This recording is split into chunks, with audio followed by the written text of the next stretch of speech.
অন্তর্বর্তীকালীন সরকার ভারতের সঙ্গে তিস্তা পানি বন্টন চুক্তি নিয়ে মতপার্থক্য নিরসনের উপায় খুঁজে বের করবে বলে জানিয়েছেন প্রধান উপদেষ্টা ডক্টর মোহাম্মদ ইউনূস। ভারতীয় সংবাদ মাধ্যমকে দেয়া সাক্ষাৎকারে ইউনূস বলেন, আন্তর্জাতিক নিয়ম মেনে দুই দেশের মধ্যে তিস্তা নদীর পানি বন্টন ইস্যুটির সমাধান হতে হবে।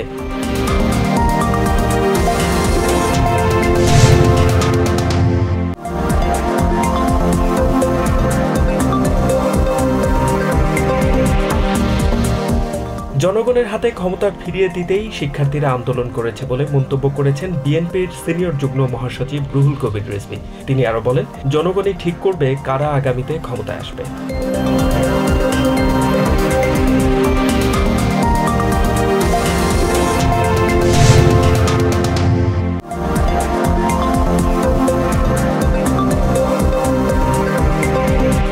আওয়ামী লীগের সভাপতি মণ্ডলীর সদস্য ও সাবেক মন্ত্রী শাহজাহান খানকে জিজ্ঞাসাবাদের জন্য 7 দিনের রিমান্ড মঞ্জুর করেছেন আদালত। রাজধানীর ধানমন্ডিতে কিশোর আব্দুল মোতালিব হত্যা মামলায় তাকে রিমান্ডে নেয়ার আদেশ দেন সিএমএম আদালত।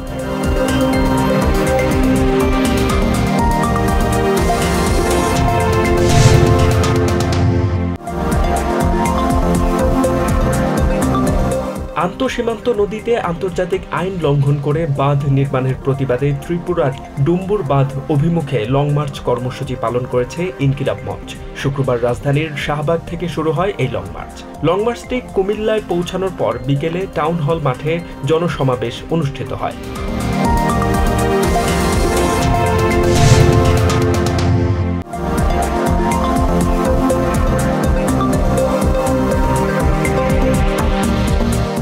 বন্যা পরিস্থিতির উন্নতির পর নোয়াখালী, কুমিল্লা, ফেনী ও চাঁদপুরে প্রকট হচ্ছে ক্ষয়ক্ষতির চিত্র। এখনও অপরিবর্তিত লক্ষ্মীপুরের বন্যা পরিস্থিতি। দুর্গত এলাকায় দেখা দিয়েছে বিশুদ্ধ পানির তীব্র সংকট।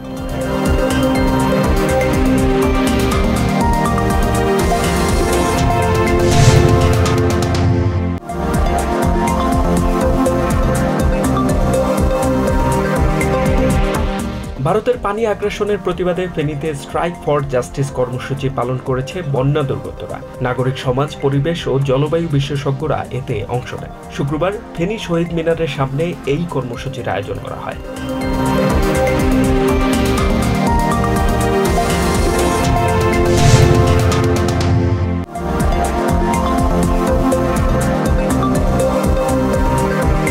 পুনরায় ক্ষমতায় এলে সরকারি কার্যকারিতা কমিশন গঠনের ঘোষণা দিয়েছেন ডোনাল্ড ট্রাম্প। এই কমিশনের প্রধান হিসেবে দায়িত্ব পালন করবেন ইলন মাস্ক। ভাষণে ট্রাম্প দেশীয়ভাবে উৎপাদনকারী কোম্পানিগুলোর জন্য লো ট্যাক্স জোন স্থাপনের বিষয়েও জানান।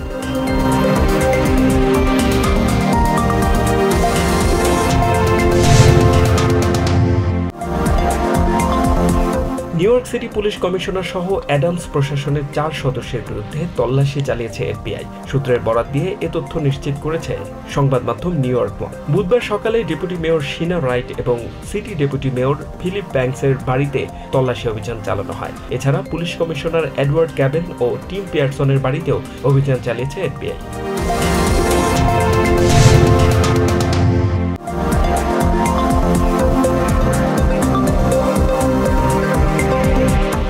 জর্জিয়ার অ্যাপালাচি হাই স্কুলের বন্দুকধারীর গুলিতে 4 জন নিহত ও 9 জন আহতের ঘটনায় সন্দেহভাজন কিশোরের বাবাকে গ্রেফতার করা হয়েছে। পুলিশ জানায় 54 বছর বয়সী কলিন গ্রে তার 14 বছর বয়সী ছেলে কোল্টকে একটি এয়ার স্টাইল শটগান উপহার দেন।